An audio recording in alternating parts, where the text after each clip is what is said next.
تمام قسم کی تعریف، توصیف، کبریائی، بڑائی، بزرگی، برتری لائق و سزاوار ہے اللہ وحدہ لا شریک کے لیے، جو تنہا اس پوری کائنات کا حقیقی مربی اور پالنہار ہے۔ بیش بہا درود و سلام نازل ہوں تمام انبیاء کرام پر، اور خصوصاً آخری نبی حضرت محمد مصطفیٰ صلی اللہ علیہ وسلم پر۔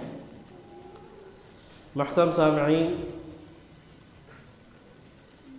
پچھلے جمعہ سے پہلے والے جمعہ میں موت کے تعلق سے کچھ گفتگو ہوئی تھی کہ ہمیں موت کو ہمیشہ یاد کرنا چاہیے تاکہ ہم نیکیوں کی طرف راغب رہیں، گناہوں سے بچتے رہیں اور اللہ رب العالمین سے توبہ و استغفار کرتے رہیں۔ خطبہ دینے کے بعد ایک صاحب سے ملاقات ہوئی، انہوں نے ایک مشورہ دیا کہ امام صاحب، آپ نے موت کے تعلق سے تقریر کی، بہت اچھی بات ہے، لیکن موت کے بعد ہم میت کے لیے کیا کر سکتے ہیں اور کن چیزوں سے ہمیں بچنا چاہیے، یہ بھی بیان ہونا چاہیے۔ تو آج کے خطبہ جمعہ میں یہ سمجھانے کی کوشش کروں گا کہ ہمیں مرنے والے کے لیے، میت کے لیے کیا کرنا چاہیے۔ انسان کی زندگی 3 ادوار سے ہو کر گزرتی ہے۔ انسان کی زندگی کے 3 مرحلے ہیں۔ پہلا مرحلہ پیدائش، جس کو ہم اپنی زبان میں جرن بولتے ہیں۔ پیدائش کے موقع پر قرآن اور حدیث میں واضح تعلیمات موجود ہے۔ دوسرا مرحلہ پرن، یعنی شادی اور بیاہ کا مرحلہ، اس کے تعلق سے بھی قرآن مجید کے اندر اور احادیث کے اندر نبی کریم صلی اللہ علیہ وسلم نے بڑے ہی پیارے انداز میں ہمیں اور آپ کو نصیحتیں کی ہیں، احکامات دیے ہیں۔ تیسرا مرحلہ ہے پرن، یعنی موت۔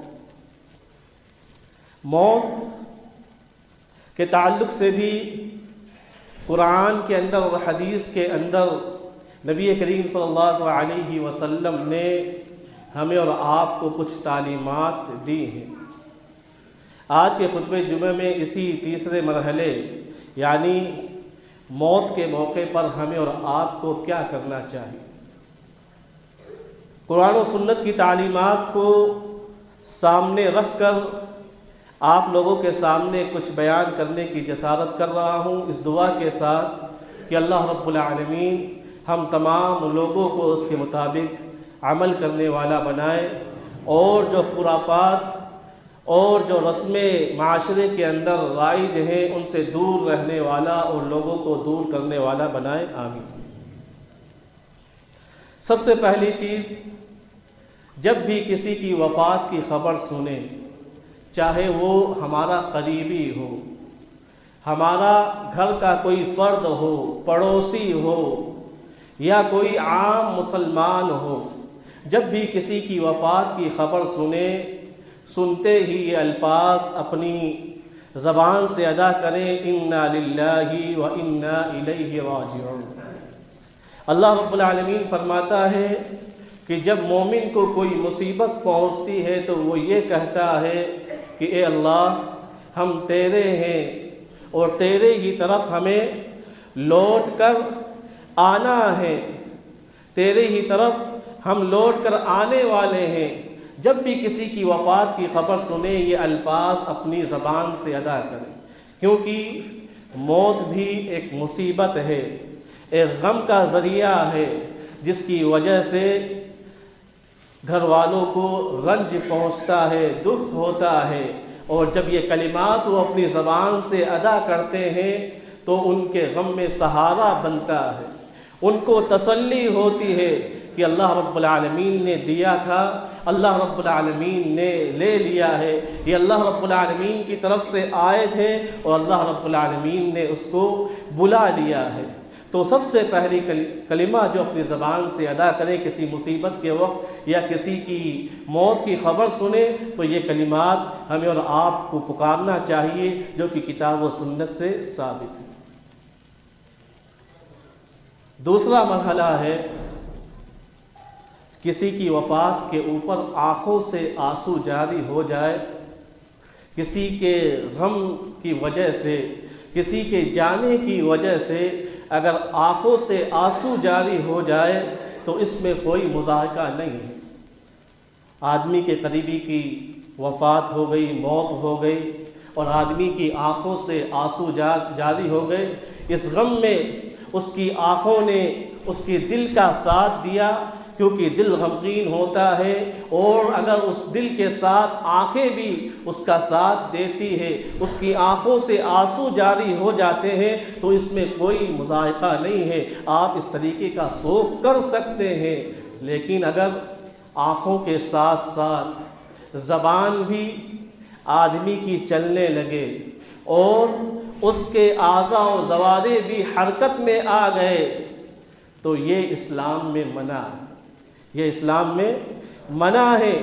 آنکھوں سے آنسو جاری ہو جانا اس میں کوئی قباحت نہیں ہے، لیکن آنکھوں کے ساتھ ساتھ زبان بھی حرکت میں آ جائے اور اعضاء و جوارح ہاتھ اور پاؤں بھی اس کا ساتھ دینے لگے تو یہ ممنوع اور حرام ہے، کیونکہ نبی کریم صلی اللہ علیہ وسلم نے فرمایا من لطم الجیوب وخطم الجیوب فلیس منا، کہ نبی کریم صلی اللہ علیہ وسلم فرماتے ہیں کہ جس نے کسی مصیبت کے وقت یا کسی کی وفات کے وقت اپنے گریبان پر اپنے ہاتھ سے مارا، اپنے گریبان کو چاک کیا اور دعا بدعوى الجاہلیہ اور جاہلیت کی پکاری لیس منا، تو وہ ہم میں سے نہیں ہے۔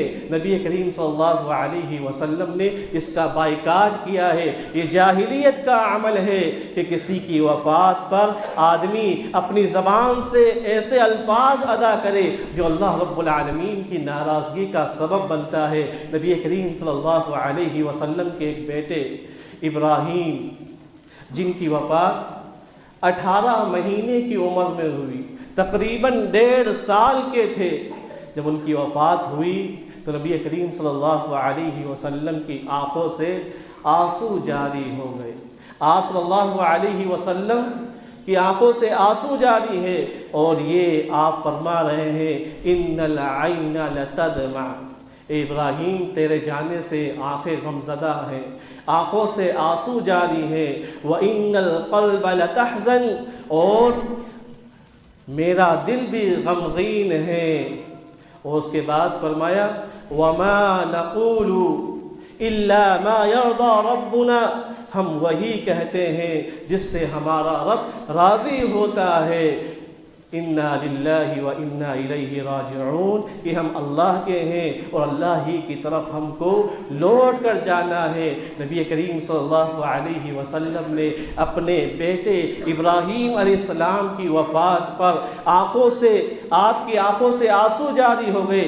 آپ نے امت کو یہ تعلیم دی کہ اگر آپ کی کسی قریبی کا انتقال ہو جائے، وفات ہو جائے، موت ہو جائے، اگر آنکھوں سے آنسو جاری ہو جاتے ہیں تو اس میں کوئی قباحت نہیں ہے۔ نبی کریم صلی اللہ علیہ وسلم نے ثبوت کے طور پر آپ کی حدیث ہمیں اور آپ کو یہ درس دیتی ہے کہ آپ کی آنکھوں سے اگر آنسو جاری ہو جاتے ہیں تو اس میں کوئی قباحت نہیں ہے، لیکن معاشرے میں آج سنت کی خلاف ورزی کرتے ہوئے جاہلیت کے عمل کو ہم نے اور آپ نے اپنا لیا ہے۔ خاص طور سے عورتیں جب گھر میں کسی کا انتقال ہو جاتا ہے تو وہ زبان سے ایسی ایسی باتیں نکالتی ہیں جو اللہ رب العالمین کی ناراضگی کا سبب بنتی ہے، جو اللہ رب العالمین کی تقدیر کو چیلنج کرتی ہے۔ بعض عورتیں ایسی ہوتی ہیں جو اپنی زبان سے ایسے الفاظ ادا کرتی ہیں کہ اللہ کو ہمارا گھر ہی دکھا تھا، ہمارے گھر میں ہی آفت آنی تھی، مجھے اٹھا لیتا۔ اللہ رب العالمین نے ہمارے ساتھ یہ ظلم کیا ہے۔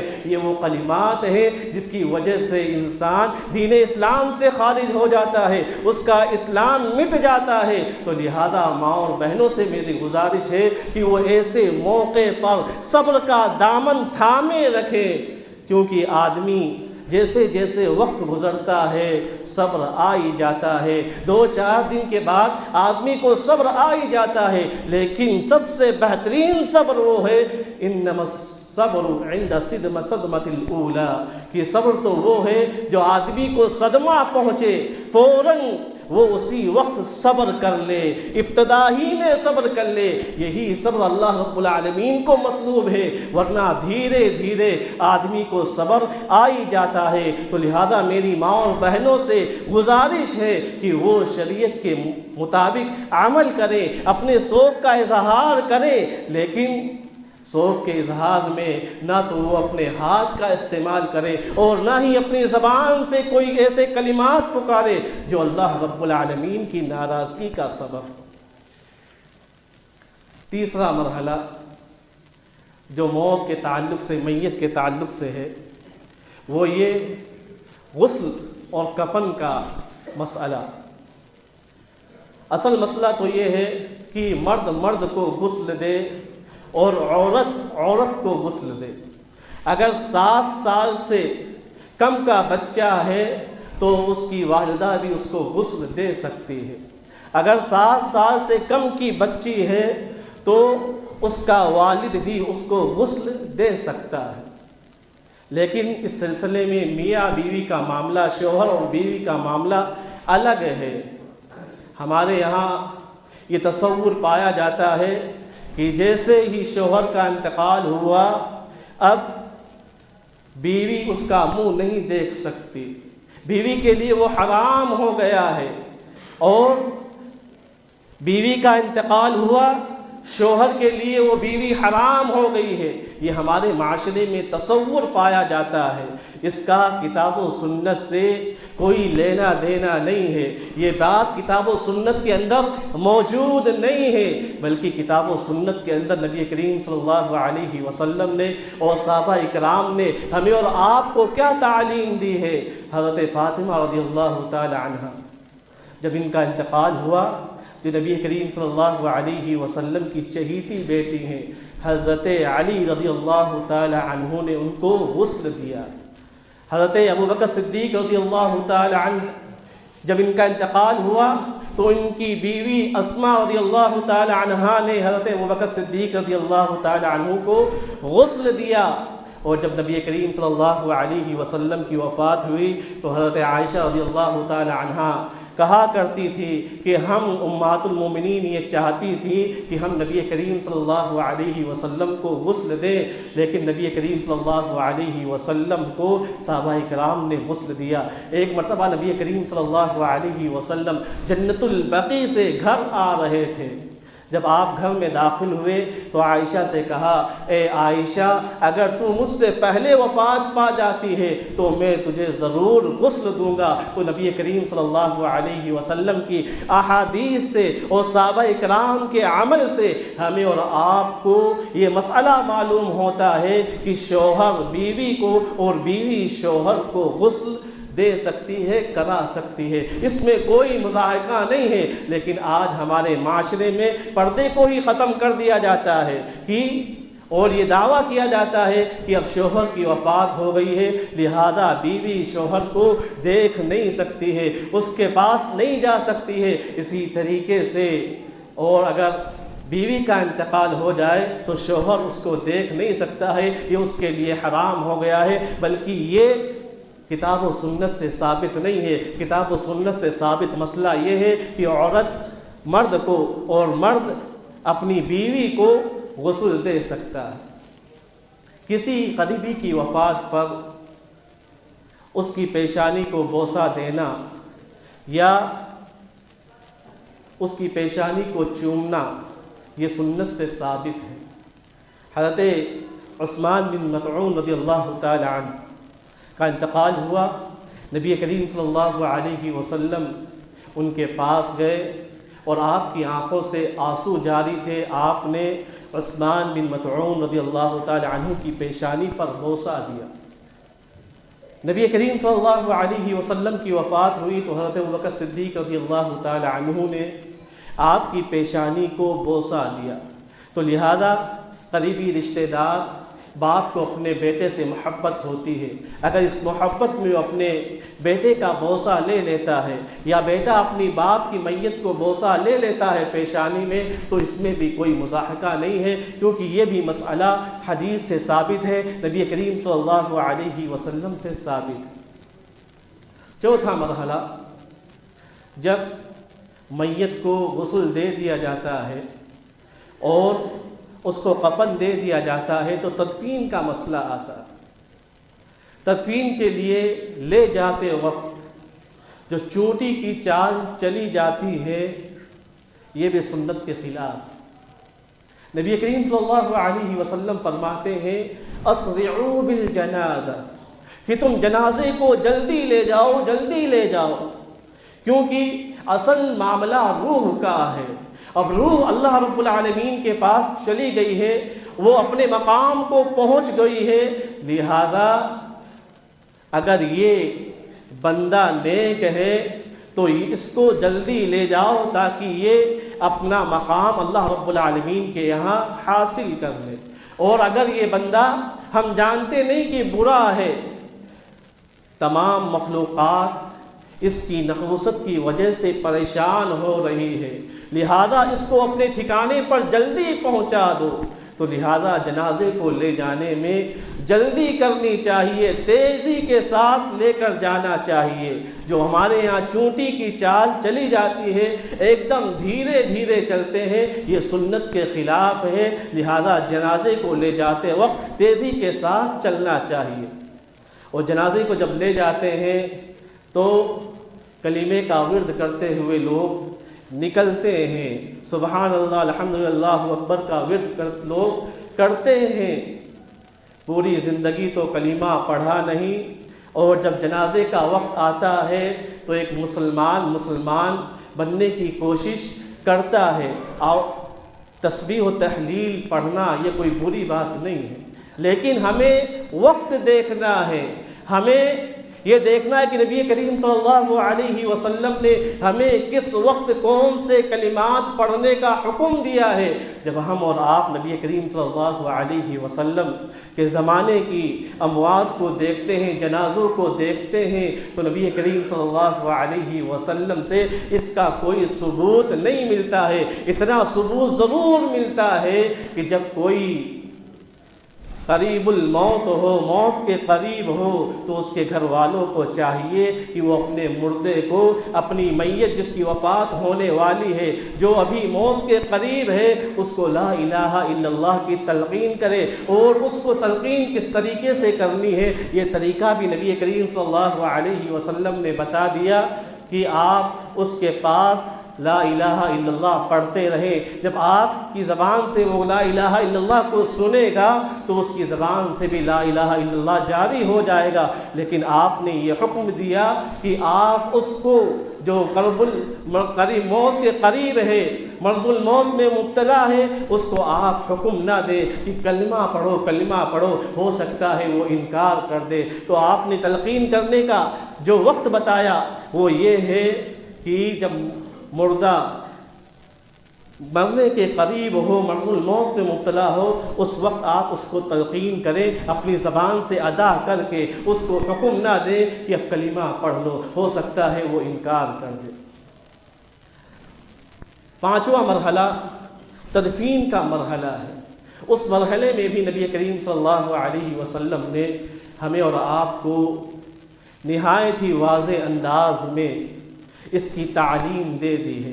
لہذا معاشرے کے اندر بہت سارے لوگ جس کو دین اسلام کی معلومات نہیں ہے، اور آج کل علماء اکرام نے بھی اس مسئلے کو کھول کھول کر لوگوں کے سامنے بیان نہیں کیا ہے. یہ ہمارے علماء اکرام کی بھی کمی رہی ہے کہ وہ اس مسئلے کو عوام کے سامنے کھول کھول کر بیان نہیں کرتے ہیں. جب اس کو قبرستان لے جایا جاتا ہے تو بہت سے قریبی رشتہ دار ایسے ہوتے ہیں جو پہلے سے قبرستان پہنچ جاتے ہیں، پہلے سے قبرستان پہنچ جاتے ہیں اور نماز جنازہ میں شریک نہیں ہوتے۔ پوچھا جاتا ہے تو کہتے ہیں کہ ہم ناپاک ہیں، ہم نے جب استنجا پیشاب کیا تھا اس وقت استنجا نہیں کیا تھا، ہم نے ہاتھ پانی نہیں لیا تھا، اس وجہ سے ہم نے نماز نہیں پڑھی، اس وجہ سے ہم نماز سے دور رہے۔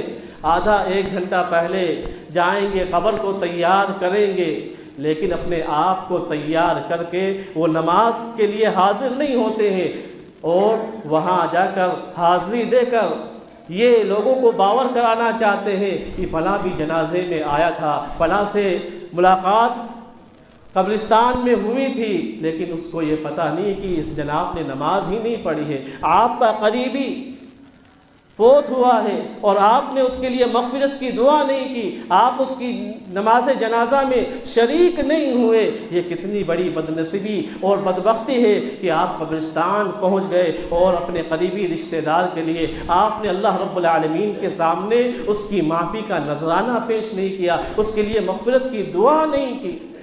اور جب تدفین کا وقت آتا ہے، اس کو دفن کرنے کا وقت آتا ہے، تو ایک پرچہ جس کے اندر سورہ یاسین لکھی ہوئی ہوتی ہے وہ قبر کے اندر رکھ دیا جاتا ہے۔ یہ مردے کو بخشانے کا ذریعہ نہیں ہے، اس سے مردے کی بخشش نہیں ہوتی ہے۔ نبی کریم صلی اللہ علیہ وسلم نے کیا کسی صحابی کی قبر پر ایسا کیا ہے؟ کیا نبی کریم صلی اللہ علیہ وسلم نے کسی صحابی کو یہ حکم دیا ہے کہ فلاں کی قبر میں سورۃ الفاتحہ یا کوئی اور دوسری سورت تم ڈال دینا تاکہ اس کے سوال و جواب میں آسانی رہے؟ یہ مسئلہ لوگوں نے اپنی طرف سے گھڑ لیا ہے، کتاب و سنت کے اندر اس کی کوئی تعلیمات ہمیں اور آپ کو نہیں ملتی ہے۔ لہذا ہمیں میت کے موقع پر کس کے گھر میں وفات ہو جائے، اس موقع پر کتاب و سنت کی تعلیمات پر عمل کرنا ہے، کتاب و سنت کی تعلیمات پر عمل کرتے ہوئے ہمیں اور آپ کو زندگی گزارنا ہے، اور سنت کی مخالفت ہمیں اور آپ کو کسی بھی معاملے میں نہیں کرنا ہے۔ چھٹا مرحلہ جو ہے وہ ہے سوگ کا مسئلہ۔ سوگ عورتوں کے لیے ہے، وہ بھی 3 دن تک وہ خوشبو استعمال نہیں کرے گی، وہ اچھے کپڑے زیب تن نہیں کرے گی، اور شوہر کی بیوی کے لیے نبی کریم صلی اللہ علیہ وسلم نے یہ حکم دیا ہے کہ وہ 4 مہینے 10 دن اپنے آپ کو ان خوشبوؤں سے، ان زیب و زینت کی چیزوں سے دور رکھے گی۔ لیکن ہمارے یہاں جو عورت بیوہ ہو جاتی ہے، جس کا شوہر اس دنیا سے چلا جاتا ہے، اس کے اوپر بڑا ظلم کیا جاتا ہے۔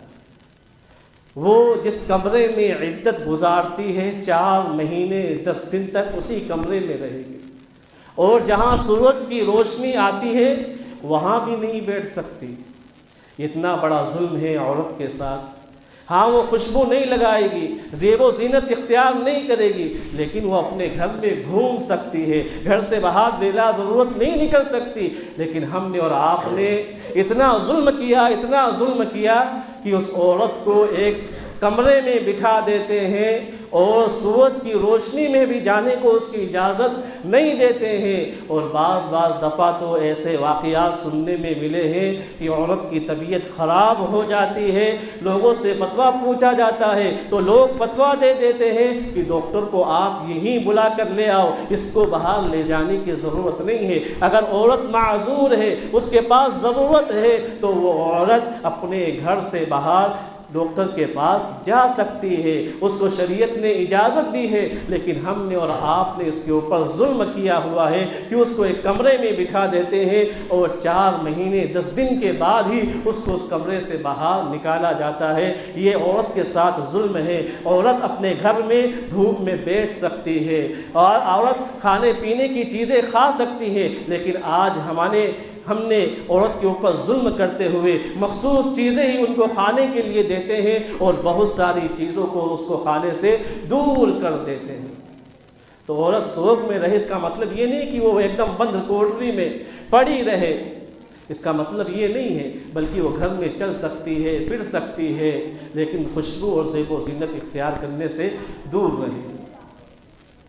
سوگ کے تعلق سے ہمارے یہاں ایک غلط فہمی یہ بھی پائی جاتی ہے، جس کو ہم نے اور آپ نے رواج دے دیا ہے، کہ جب 3 دن کے بعد سوگ اٹھنے والا ہوتا ہے تو گوشت ہونا ضروری ہے۔ میت کے گھر پر تیسرے دن گوشت ہونا ضروری ہے۔ یہ کہاں سے مسئلہ لے آیا بھیا؟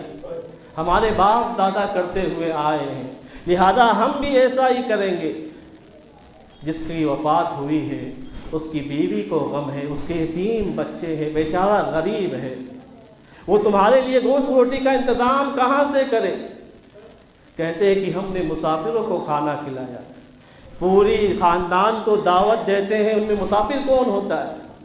آس پڑوس والے اور محلے والے لوگ ہوتے ہیں جو تمہارے یہاں کھانے آتے ہیں۔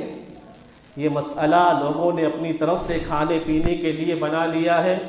میت کے گھر اس کو پریشان کرنا، اس کے گھر تیسرے دن گوشت بنانے کی دعوت کھانا، اسلام کے اندر اس کے کوئی ثبوت نہیں ملتا ہے۔ یہ لوگوں نے اپنی طرف سے گھڑ لیے ہیں، لہذا ایسی چیزوں سے بچنا چاہیے۔ یہ دین کے اندر بدعات ہیں، یہ دین کے اندر خرافات ہیں جو تم کو مشکلات کے اندر ڈالتے ہیں۔ دین اسلام آسان ہے، لیکن آج مسلمانوں نے اس کو بہت بڑا ہوا بنایا ہوا ہے۔ دین کے اندر نئی نئی چیزیں داخل کر کے ہم نے اور آپ نے اپنے آپ کو مشکلات میں ڈال لیا ہے۔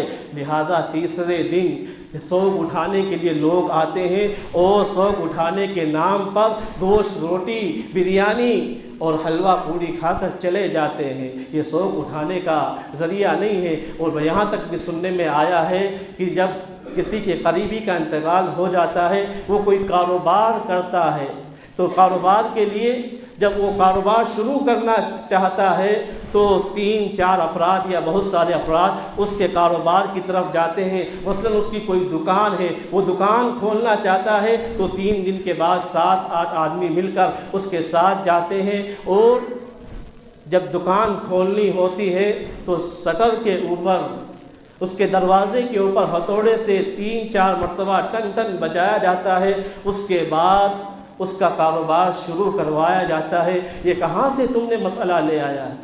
یہ مسلمان کہاں سے مسئلے لے کے آتے ہیں؟ عجیب عجیب مسئلے سننے میں ملتے ہیں۔ لہذا یہ تمام کی تمام خرافات ہیں، ان چیزوں سے بچنا چاہیے۔ ہاں، میت کو کن چیزوں سے فائدہ پہنچتا ہے؟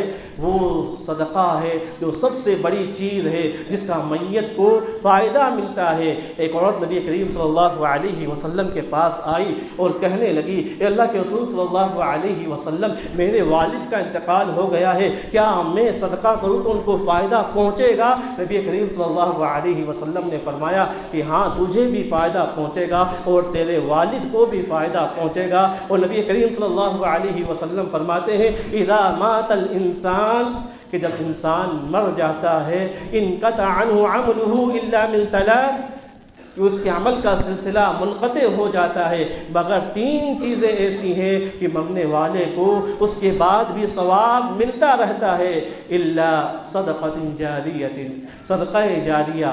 صدقہ جاریہ، کسی کے والد کا انتقال ہو گیا، وہ کہیں پر کنواں کھدوا دے، کہیں پر مسجد بنوا دے، کہیں پر مدرسہ بنوا دے، یا کہیں پر قرآن مجید چھپا کر رکھوا دے، یا ایسی کتابیں چھپا کر رکھوا دے جس کے اندر کتاب و سنت کا نچوڑ موجود ہو، وہ کتابیں وہاں رکھوا دے۔ جب تک لوگ پڑھتے رہیں گے، آپ کو بھی ثواب ملتا رہے گا، آپ کے والدین کو بھی ثواب ملتا رہے گا، آپ کے لواحقین کو بھی ثواب ملتا رہے گا، اور آپ ان کے لیے مغفرت کی دعا کریں۔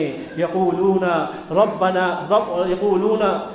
اغفر لنا ولاخواننا الذين سبقونا بالایمان، کہ بعد میں آنے والے لوگ اپنے پہلے لوگوں کے لیے جو دعائیں کرتے ہیں، ان کے لیے جو استغفار کرتے ہیں، وہ استغفار اللہ رب العالمین کو قبول کر کے میت کو فائدہ پہنچاتا ہے۔ او ولد صالح يدعو له، اور صالح اولاد جب اپنے لواحقین کے لیے، اپنے مرحومین کے لیے دعائیں کرتی ہے تو یہ دعا اللہ رب العالمین کی بارگاہ میں قبول ہوتی ہے۔ اللہ رب العالمین ان دعاؤں کی وجہ سے والدین کی، اور یا گھر میں کسی کی وفات ہو گئی ہے وہ صالح بچے کے دعا کرنے کی وجہ سے اللہ رب العالمین ان کی مغفرت فرماتا ہے۔ تو لہذا کتاب و سنت کے اندر جو طریقے موجود ہیں ہم وہ طریقے انجام دے کر اس کے اوپر عمل کر کے اپنی میت کو فائدہ پہنچا سکتے ہیں، اپنے والدین کو جو مر گئے ہیں، جن کی وفات ہو چکی ہے، ان کو فائدہ پہنچا سکتے ہیں۔ اور اگر ہم نے ان خرافات کو جنم دیا جو خرافات کتاب و سنت سے ثابت نہیں ہے، ہم نے اپنے آپ ہی گھڑ لی ہیں یا اپنے باپ داداؤں سے ہم نے سیکھ لی ہے، وہ خرافات اگر ہم انجام دیں گے تو اس خرافات کا نقصان میت کو پڑتا ہے۔ نبی کریم صلی اللہ علیہ وسلم فرماتے ہیں کہ اگر کسی آدمی کی وفات ہو گئی اور اس نے اپنے گھر والوں کو یہ وصیت نہیں کی کہ میرے مرنے کے بعد تم رو رو کر چلا کر میرا سوگ مت منانا، اگر وہ ایسا کرتے ہیں، چلا کر سوگ مناتے ہیں، ودعوی بدع الجاہلیہ کے اوپر عمل کرتے ہیں، تو اس کی وجہ سے میت کو تکلیف پہنچتی ہے۔ نبی کریم صلی اللہ علیہ وسلم نے فرمایا ہے تو لہذا ایسا عمل کرے جس کی وجہ سے میت کو فائدہ پہنچے، اور ایسے عمل سے دور رہے جس کی وجہ سے میت کو نقصان پہنچتا ہے، مردے کو نقصان پہنچتا ہے، مرحومین کو نقصان پہنچتا ہے۔ اللہ رب العالمین سے دعا ہے